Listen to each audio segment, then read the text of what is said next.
Kita tunggu beberapa orang lagi ya.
Baik, kita mulai aja. Jadi hari ini bahas tentang sarana ya, sarana kereta api yang ada di Indonesia ya. Jadi sarana perkereta apian kalau kita lihat di Undang-Undang RI yang nomor 23 2007 tentang perkereta apian disebutkan di situ bahwa sarana perkereta apian adalah kendaraan yang dapat bergerak di atas jalan rel.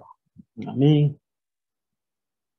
di atas jalan rel ini menjadikan sebuah polemik sebetulnya ya, karena undang-undang ini disusun cukup lama, belum memperhatikan perkembangan ke depannya. Jadi kalau disebutkan di sini jalan adalah kendaraan yang berjalan di atas rel, nah, ini unik karena buat depan perkembangannya tidak hanya yang di atas rel, nanti seperti angkutan massal, misalnya seperti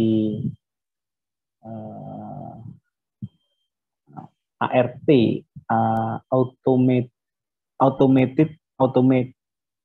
automatic rail transit ya. Nah, ini dia tidak berjalan di atas rel, tapi bentuknya seperti kereta. Nah, dia berjalan di atas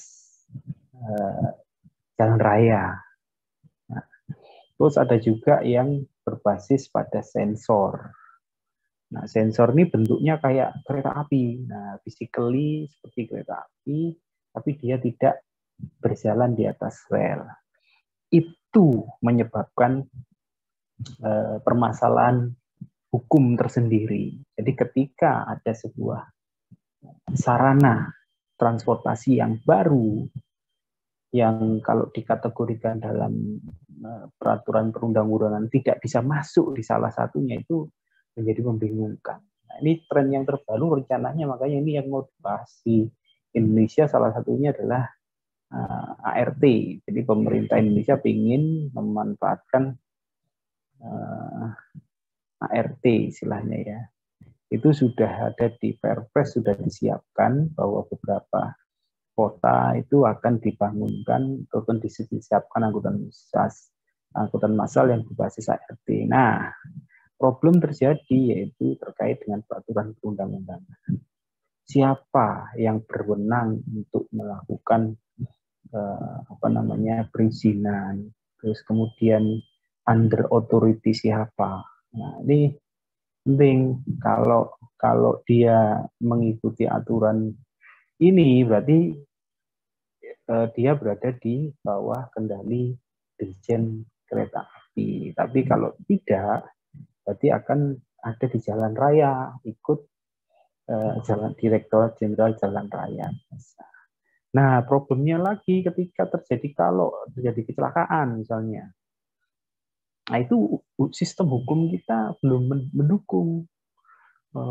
Apakah diperlakukan sebagai kereta api atau angkutan umum lainnya yang seperti di jalan raya. Nah, ini menjadi menarik ya. Jadi kita akan lihat ke depannya nanti seperti apa. Tapi paling tidak di dalam undang-undang ini yang sudah ada itu adalah Undang-Undang 23/2007 menyatakan hal yang demikian. Asal Anda tahu saja nanti perkembangan ke depannya seperti apa dan itu ada masalah terkait peraturan perundang-undangan. Nah, kereta api, sarana perkereta apian dengan tenaga gerak, baik berjalan sendiri maupun dirangkaikan dengan sarana perkereta apian yang lain yang akan ataupun sedang bergerak di jalan rel yang terkait dengan perjalanan kereta api. Ini di undang-undang. Sarana perkereta apian menurut jenisnya terdiri dari, ini ada beberapa objek ya, yaitu loko listrik, loko diesel, kereta atau kar, kemudian gerbong ya, kemudian gerbong ini macam-macam ya, ada datar, tertutup, terbuka, tangki untuk kepentingan freight transport ya. Kemudian untuk peralatan khusus seperti kereta inspeksi, kemudian gerbong penolong, crane, kereta ukur, kereta pemeliharaan, itu semuanya merupakan sarana yang ada di atas rel. Kemudian ini contoh loko ya. Jadi loko itu bentuknya yang lama ini ya. Ini loko yang lama. Penggeraknya pakai batu bara. Cirinya apa? Nih dilihat ini. Ini ada sebuah chamber. Nah, ini chambernya yang berfungsi untuk menampung batu bara. Nah, sekarang sudah nggak ada ya kereta api yang ditarik oleh loko dengan chamber batu bara, penggeraknya nggak ada. Paling tidak sudah KRD atau KRL ya. Yang lebih advance bisa menggunakan baterai ya. Itu bisa digunakan semuanya untuk baterai. Nah, ini loko yang lain bentuknya Anda bisa lihat nih KRL ya. Dia digerakkan oleh listrik. Ya, ciri-cirinya apa? Ada pantograf di sini ya. Ini istilahnya pantograf ya. Dia mengkoneksi peralatan ini dengan listrik yang ada di dalam di saluran di luar kabel tersebut. Jadi ini kerugiannya jelas ya kalau KRL itu tidak cantik bagi kota ya, karena apa? Ada kabel yang di atasnya. Nah, ini kalau jaringannya banyak itu bisa semrawut kabel-kabelnya ini, itu kerugiannya saja. Tapi ya selama bisa ditata lebih bagus ya lebih bagus. Cuma penampakan ada yang tidak suka dengan kabel yang bergelantungan. Kemudian ini spek yang lain yang dimiliki oleh Direktorat Jenderal Perhubungan terkait loko ya. Jadi loko sama gerbong ini nanti akan menentukan beban ya, beban desain dari infrastrukturnya. Nanti Anda ketemu dengan dua hal ini untuk kasus yang berbeda. Kalau loko itu karena dia berat, spesifik, dia itu nanti dipakai sebagai dasar beban untuk desain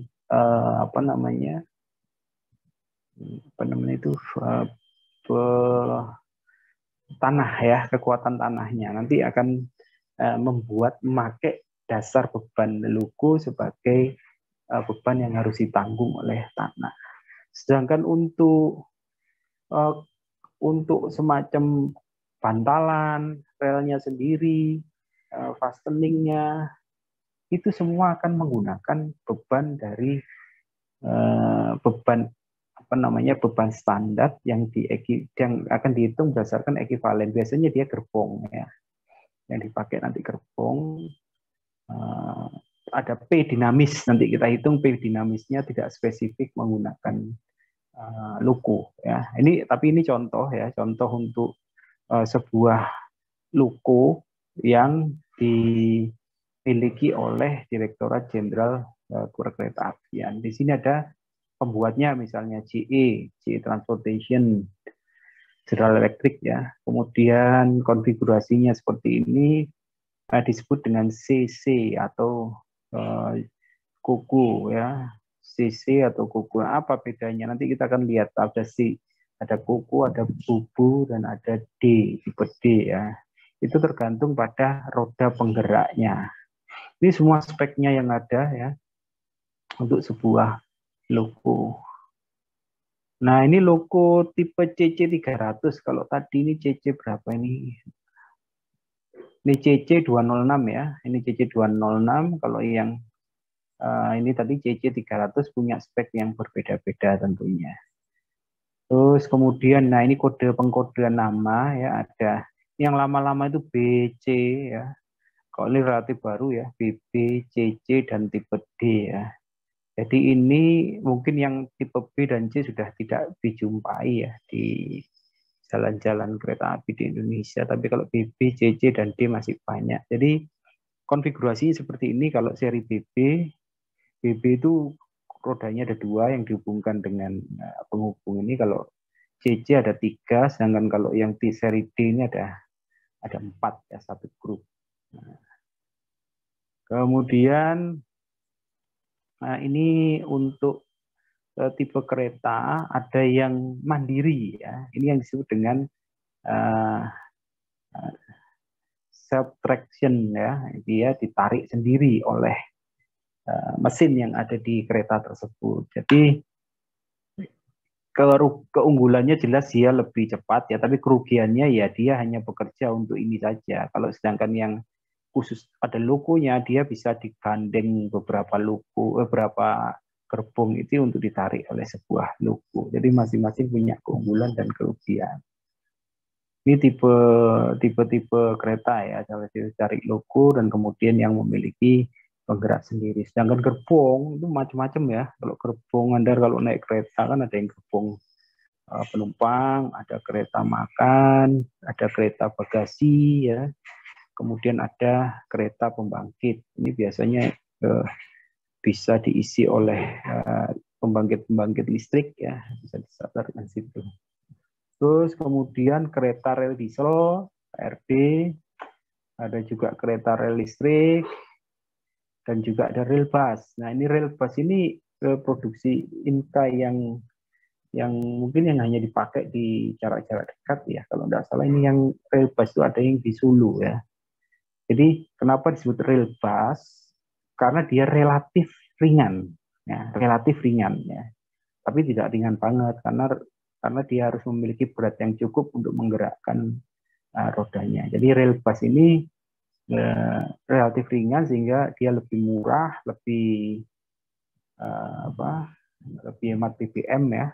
Dan ini digunakan jarak dekat di kereta Sulu. Kemudian ini produksi Inka juga ya, banyak yang produksi. Tapi untuk yang loko biasanya dia kerjasama ya, belum bisa mandiri. Bahkan bikin bugi masih sedang sih menurut Inka kemarin di rootnya bilang sedang membuat bugi sendiri.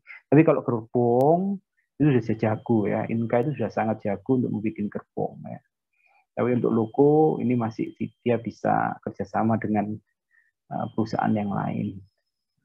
Kemudian untuk kereta api dilihat dari jenisnya, terdiri dari ini kereta api kecepatan normal, lalu HST atau high speed train ya, high speed train, kemudian monorail, kemudian motor induksi, Kemudian kereta api gerak udara, ini seperti Hyperloop ya. Hyperloop ini ada lagi ya. Jadi ini tidak bisa, belum tercover dalam undang-undang kereta api kita. Dia hanya digerakkan oleh, malah nggak ada relnya, dia tabung gitu ya. Tabung hampa, dan dia menggerakkannya menggunakan tekanan udara. Tidak ada relnya, tapi hanya ada tabung semacam tube gitu ya untuk bisa menggerakkan. Kemudian kereta api levitasi magnetik. Kalau ini masih di atas rel ya, walaupun penggeraknya tidak menggunakan listrik dan juga tidak menggunakan BBM, tapi menggunakan magnet. Ya. Tentunya tapi berasal dari magnetnya dari listrik ya. Tapi dia tenaga listriknya tidak dikonversi ke motor listrik, tapi dikonversi ke medan magnet ya. Jadi praktis dia tidak bisa dikatakan melayang sebetulnya di atas rel, levitasi magnetik. Kemudian ada tram, kemudian ada kereta gantung. Nah, sama ini kereta gantung ini unik ya. Kalau kereta gantung yang nanti rencananya berada di Surabaya, saya nggak tahu di Surabaya ini kan rencananya ada penghubung antara Pantai Kenjeran dengan Suramadu. Dia itu kereta gantung. Nah, kalau kereta gantung dia didefinisikan sebagai alat atau moda transportasi. Nah, itu nanti itu tadi masih ada masalah di sana. Secara hukum itu adalah moda transportasi apa? Ya, itu harus didefinisikan terlebih dahulu. Nah, kalau dikatakan sebagai rel, nggak ada relnya. Tapi kalau talinya itu dianggap sebagai rail, nah itu lain cerita ya. Tapi perlu kesepakatan karena apa? Impact-nya bisa macam-macam. Kalau terjadi kecelakaan, ya itu siapa yang berwenang? Itu karena urusan-urusan yang seperti itu agak rumit ya. Kemudian ini contoh-contoh lain terkait kereta-kereta. Jadi cukup banyak yang bisa dilihat di sini. Ini dari Pak Budi. Ini kereta yang high speed train ya. Ciri-cirinya adalah berbentuk aerodinamis ya biasanya. Sangat aerodinamis karena dia harus memecah kepadatan udara supaya bisa memiliki kecepatan yang tinggi. Gaya gesek udaranya harus paling kecil. Nah, kemudian tentunya kalau Anda mau bikin perencanaan high speed train ya, itu ada kendala lagi ya. Kendalanya apa? Di panduan teknis itu belum ada tata caranya ya. Kalau kita mau bikin atau merancang sebuah jalan kereta api dengan kecepatan yang tinggi, misalnya 300, 400, di Indonesia itu belum ada aturannya ya. Caranya itu belum ada. Panduan teknisnya itu belum ada ya. Jadi terpaksa mereka mengakomodasi standar-standar yang dari luar negeri, kemudian diratifikasi oleh Kementerian Perhubungan untuk bisa diterapkan di Indonesia. Nah, ini kelemahan dari dokumen standar perencanaan kita karena belum berwawasan ke depan. Oke. Terus berikutnya adalah ini contoh gambar yang kelihatan kalau ini di monorail di Malaysia ya, Kuala Lumpur. Ini contoh kereta ini kita lihat sebagai rel ya. Taruhlah ini sudah bisa rel, cuma relnya tunggal ya. Ini masih mungkin ya, di cover oleh undang-undang perkereta-apian kita masih mungkin. Ini juga mungkin bentuk monorail yang model menggantung ya, model menggantung. Istilahnya apa di sini? Suspended ya. Nah, ini suspended type monorail itu yang model menggantung. Di beberapa negara juga modelnya seperti itu. Di Belanda misalnya ada yang model seperti ini. Ini untuk monorail sistemnya. Kemudian ini untuk kecepatan tinggi ya, aerodinamis tadi. Terus ini yang sangat rendah kecepatannya, klasik ya, tram, ya, tram yang klasik, kecepatan rendah bisa nyampur dengan lalu lintas jalan raya. Jadi gini, kendala kita ketika merancang sebuah angkutan moda yang bertipe tram itu, common knowledge-nya orang Indonesia itu sangat terkooptasi oleh keberadaan rel yang sudah ada. Jadi mereka itu banyak yang tidak paham bahwa tram itu kecepatannya rendah. Terus bisa campur dengan mobil, bisa campur dengan pejalan kaki pun bisa. Jadi ini Anda bisa lihat ini ada orang-orang yang jalan kaki ini biasa ya. Jejer sebelahan dengan sepeda pun biasa jejer ya. Tapi mereka selalu paranoid ya. Paranoid kenapa? Karena wah ini nanti ada kereta api, nanti jejer sama sepeda motor kok tabrakan gimana? Yang ada keretanya bukan menabrak motor yang sering nantinya. Yang sering mungkin akan keretanya ditabrak motor ya.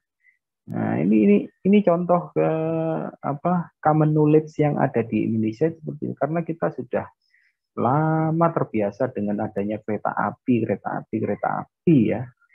Tidak membuka wawasan terkait moda-moda kereta yang lain. Sebetulnya Surabaya sudah untung zaman dahulu sudah punya tram ya. Harusnya orang lama-lamanya paham. Cuma yang sekarang menjadi pejabat itu banyak yang belum tahu tram itu seperti apa. Nah, ini contoh tantangan ya di Surabaya juga membangun tram itu tantangannya seperti itu. Sulit sekali karena common knowledge-nya itu tidak sama. Ya, masyarakat lagi kalau sudah sosialisasi ke masyarakat misalnya, loh itu nanti tramnya jadi satu sama jalan ya. Wah, itu sudah takut mereka. Sudah membayangkan yang tidak-tidak. Nah, ini nih itu harus dirubah ya. Bahwa ini kendaraan-kendaraan yang seperti ini, apalagi nanti ada ART itu. Wah, ART itu kendaraan rel ya. Bukan rel panjang ya, seperti kereta api tapi tidak ada relnya. Itu bingung lagi nanti masyarakat nanti. Nah, ini di Australia juga, Sydney Australia ya. Terus kemudian ini juga sama Melbourne apa Sydney lupa ya. Nah, ini yang bentuknya Surabaya ya. Nah, ini rencana tram Surabaya itu kayak gini, rencana ya. Rencana tapi belum terwujud. Masih pakai pantograf ya, basisnya listrik. Gini, sering juga ada masalah terkait idealismenya. Jadi nanti kalau Anda jadi pejabat ya, kita itu harus fokus. Jangan sampai terombang-ambing sama teknologi. Contoh, ini kasus yang real ya. Di lapangan di Surabaya itu idenya itu terlalu banyak. Jadi tram bisa dibuat, pakai KRL aja, pakai listrik gini aja, ada pantografnya. Ada supplier lain masuk. Lebih bagus pakai ini. Metode geraknya kayak gini, ada alternatif. Ada yang masuk lagi. Ini lebih bagus misalnya. Pakai baterai, enggak pakai ini, enggak pakai pantograf misalnya. Nah, ini pakai baterai. Itu pejabatnya sudah, iya bagus ya. Mau diubah lagi. Nah, jadi setiap perubahan-perubahan itu sebetulnya justru akan melemahkan ya. Melemahkan rencana awal. Jadi konsep itu harus jelas dulu. Saya mau pakai ini, titik gitu ya. Jangan diubah-ubah. Kalau diubah-ubah itu tidak akan selesai dan tidak akan pernah terwujud gitu loh. Nah, ini terjadi di Surabaya. Minta baterai, padahal baterai secara teknologi belum ada baterai yang bisa menampung untuk jarak jauh. Nah, kalau sudah tidak ada yang bisa menampung baterai jarak jauh, berarti harus setiap penghentian di stasiun itu harus dicas. Ya. Baterainya harus pakai berhenti cas. Ya, berapa detik atau berapa menit ya, 2 menit itu berhenti di situ, ngecas, jalan lagi, ngecas lagi, jalan lagi, dan seterusnya. Nah, itu kan sebetulnya ada suatu masalah juga, yaitu proses charging-nya. Itu contoh ya. belum lagi teknologi mahal, terus belum lagi baterai itu kalau ditaruh di setiap unit sini itu bebannya cukup berat. Satu baterai bisa 1 ton misalnya, satu unit tuh untuk ngangkut baterai itu 1 ton gitu loh. Nah itu teknologi itu bisa perlu kita cermati dulu mau dipakai beneran, apakah sudah established ya, apakah sudah efisien dan seterusnya. Nah, ini MRT-nya Singapura loh ini ya.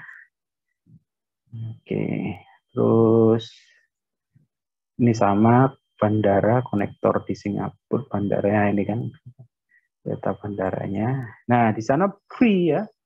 Jadi konektor antara terminal 1, 2, 3-nya mereka itu dikonek dengan fasilitas yang free.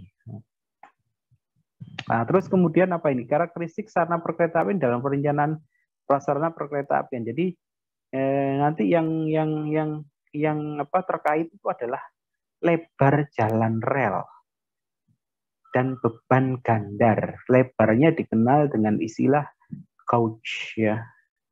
Gauge itu adalah lebar sisi dalam rel kiri dan sisi antara sisi rel sisi dalam kiri dan rel sisi dalam kanan. Itu disebut dengan gauge ya. Tulisannya gauge ya.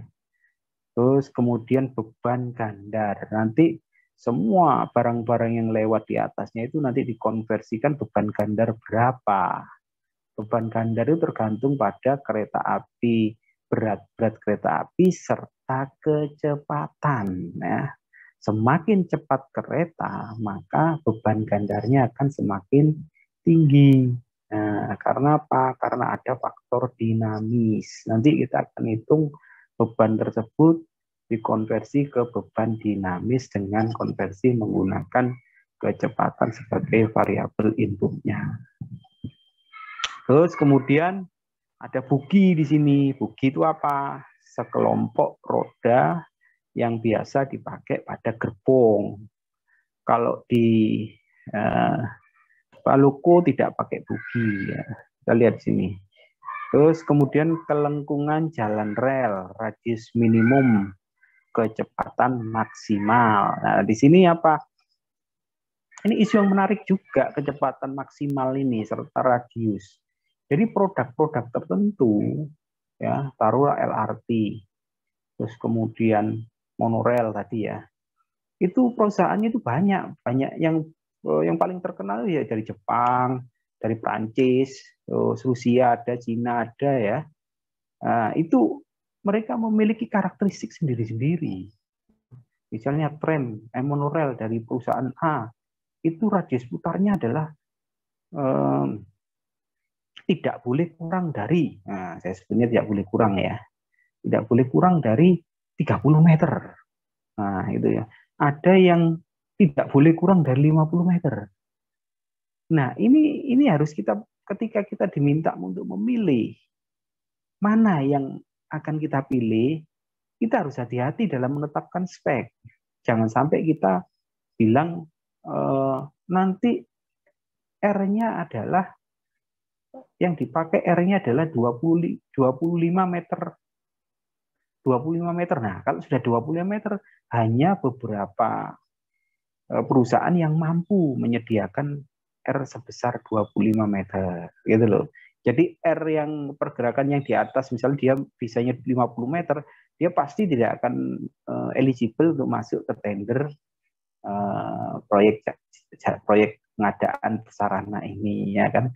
Proyek pengadaan sarana dan prasarana otomatis. Jadi desain kita nanti mengikuti amannya ya, kita akan cek di pasaran itu modanya nanti bisa sampai seberapa sih yang terbesar misalnya.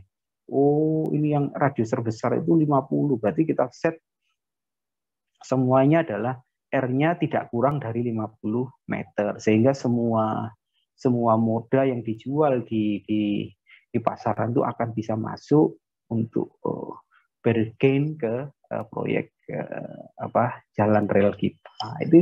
Itu hal yang perlu diperhatikan ya, karena beda dengan jalan raya. Kalau jalan raya itu isinya ya mobil yang sudah ada di sini. Ya.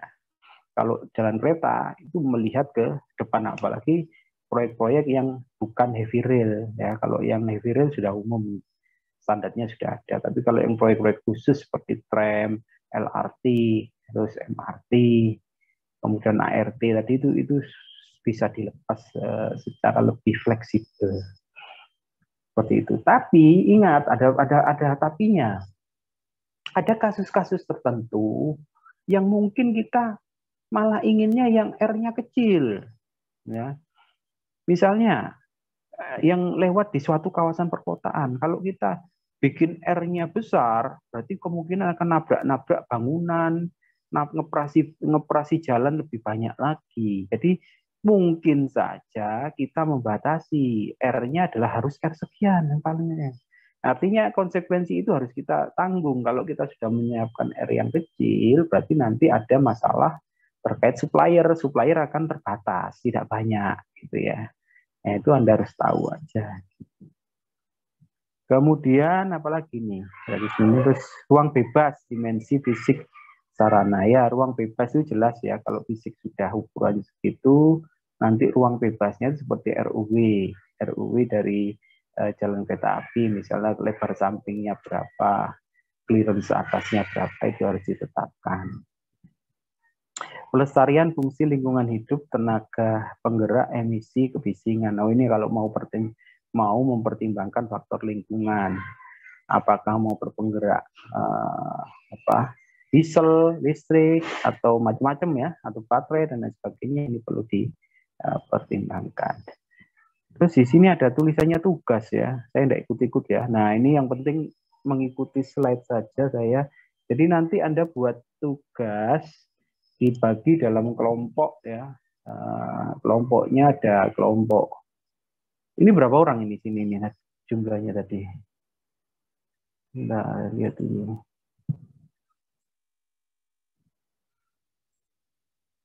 Jumlahnya ada berapa? Ada.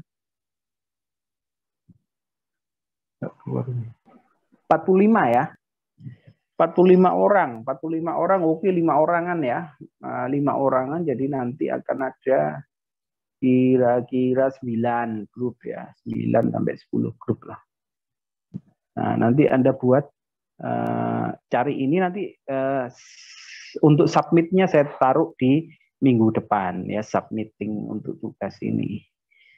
Cari sebuah sarana kereta api, boleh yang ada di Indonesia, boleh yang masih di awang-awang, seperti contoh tadi misalnya kalau nanti tram, misalnya tram itu kayak apa, LRT-nya Surabaya kayak apa, boleh seperti apa, atau itu boleh spek yang diinginkan, atau boleh spek yang sudah dikeluarkan oleh perusahaan kereta api, ya misalnya dari Hitachi mengeluarkan kayak apa.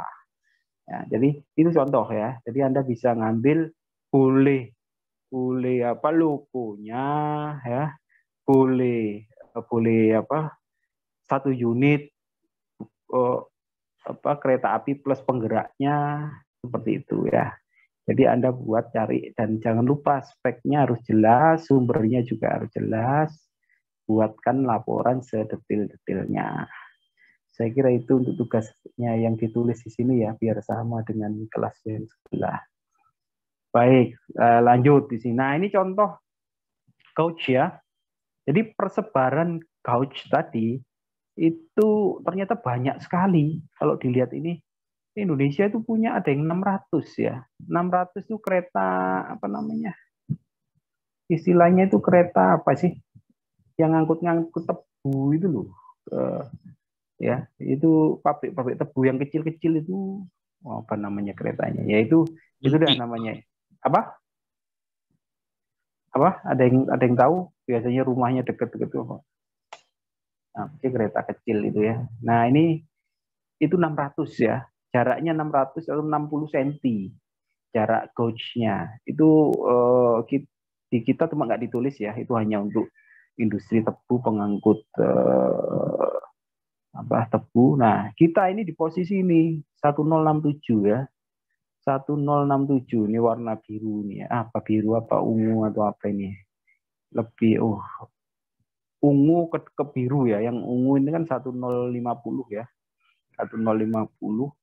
Jadi kita di posisi banyak 1067 walaupun yang di Sulawesi sudah beda ya. Harusnya Indonesia itu menganut 2. Di Jawa Sumatera itu 1067, di luar Jawa Sumatera itu pakai yang 1435 yang ini ya, yang agak biru muda ini. Itu setara ataupun sama dengan yang ada di banyak negara Eropa kecuali Spanyol ya. Di Cina 1435 di Australia ya. Ini Amerika dan Kanada ya. Terus kemudian Rusia pun masih menggunakan 1520. Ini yang besar lumayan adalah India ya. India sama di Amerika Selatan ini Chili katanya. Ini menggunakan 1676. Jadi ini lebar sekali ya. Sangat lebar untuk India. Nah, ini persebaran gauge-nya. Jadi apa konsekuensi gauge ini? Jadi kita harus jeli kalau sudah kita menggunakan 1067, kita harus mencari perusahaan-perusahaan yang masih memproduksi yang 1067. Nah, kalau 1435 paling banyak itu yang 1435 ini ya. Kalau dilihat warnanya ya, paling banyak itu persebarannya adalah 1435. Rusia eksklusif ya, karena semenanjung Balkan di sini juga sebagian Rusia ini juga biru, daerah Skandinavia ini pakai 1435. Rusia dia mengembangkan sendiri dengan coach yang hanya dia sendiri nih kayaknya yang memakai 1520. Tapi coverage-nya cukup besar ya karena negara Rusia sendiri sudah sangat besar untuk kereta apinya. Australia juga negara yang cukup bagus kereta apinya ya. Nah, jadi di sini dia mengembangkan yang 1435. Indonesia ke depannya memakai yang 1435. Ini set of 1067. Ya, ini persebaran lebar gauge untuk kereta api yang ada di seluruh dunia. Sumbernya bisa diambil, saya kayaknya ini dari wiki ya, ini Wikipedia. Nah, ini contoh rencana. Nah, ini contoh yang tadi tugas Anda itu kayak gini loh contohnya ya. Jadi Anda bisa lihat spek, ini spek rencana belum diwujudkan ya. Si Inka itu mau menyiapkan tramnya Surabaya itu kayak gini, tapi batal ya. Batalnya karena memang penganggarannya dari pusat belum terbantu ya. Kalau Surabaya sendiri yang mengadakan mungkin kalau mengoperasikan mampu, tapi kalau mengadakan bisa cuma bertahap ya. Jadi tidak langsung butuh misalnya 20 rangkaian langsung dibeli 20 rangkaian, terus kemudian jaringan 40 kilo langsung dibangun 40 kilo, tidak ya. Jadi pemerintah daerah itu anggarannya pasti terbatas. Bahkan sekelas Surabaya yang memiliki anggaran RAPBD 10 triliun itu sudah paling besar itu seluruh Indonesia ya. Selain Jakarta. Jakarta kan provinsi ya. Kota terbesar di Indonesia itu ya kota Surabaya sebetulnya, bukan Jakarta. Kalau Jakarta itu adalah provinsi terkecil di Indonesia malahan ya. Nah, kalau kotanya, pemerintah kotanya kota Jakarta Utara, Jakarta Selatan, ya, kan ada wali kota sendiri-sendiri. Jadi kalau Surabaya yang memiliki anggaran 10 triliun beda sih sama provinsi DKI yang bisa sampai berapa? 80 triliun kalau tidak salah ya, 1 tahun ya. Besar pokoknya. 8 sampai 10 kali lipat APBD-nya Surabaya. Tapi Surabaya sudah terbesar di Indonesia. Itu pun tidak mampu ya untuk menyelenggarakan angkutan massal yang demikian. Bisanya bertahap, paling 10 triliun itu hanya bisa 500 miliar dialokasikan per tahun untuk pembangunan. Jadi bertahap lah. Pembangunan yang bertahap tentunya beresiko. Resikonya apa? Kontinuitas satu resikonya, karena secara politis itu sangat rentan ya. Politis anggaran itu sangat rentan. Kedua, resiko yang lain apa? Demand-nya nanti antipati bisa, karena waduh kok bangunnya kok cuma segitu tok, Siapa yang mau naik? Nah, ini loh, yang seperti ini tuh sangat mendiscourage pembangunan angkutan massal. Nah, itu ya. Ada pertanyaan sampai sini?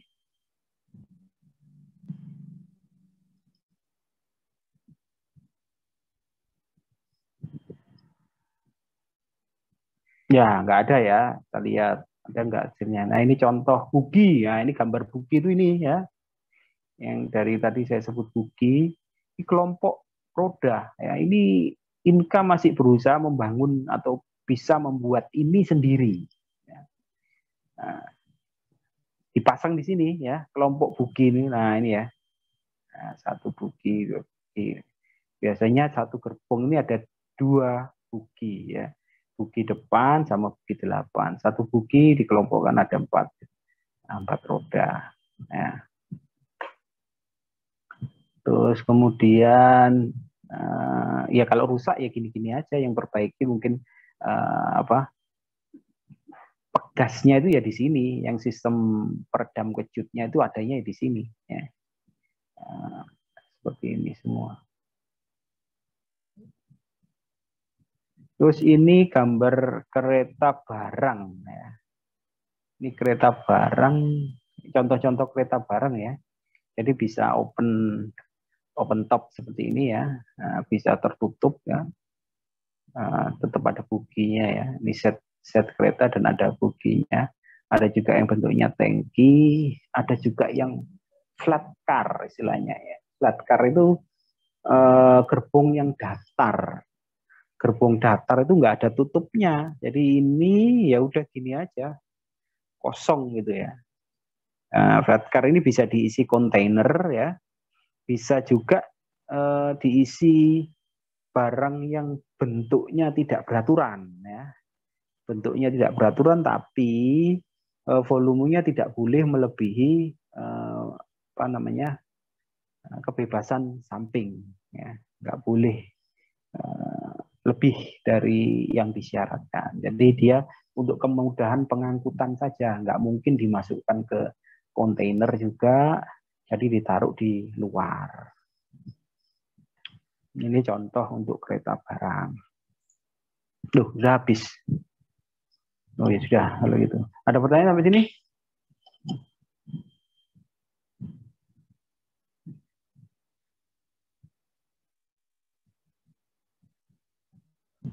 Ya, baik. Kalau tidak ada, diperhatikan absennya dan siapkan untuk tugas yang pertama tadi. Dikumpulkan untuk minggu depan, saya siapkan itunya di minggu yang ketiga. Baik, kalau tidak ada pertanyaan, kuliah untuk hari ini terkait dengan sarana perkeretaapian, saya akhiri. Selamat sore. Sore, Pak. Sore, Pak. Makasih, Pak. Terima kasih, sehat selalu, Pak. Terima kasih, Pak. Sama-sama.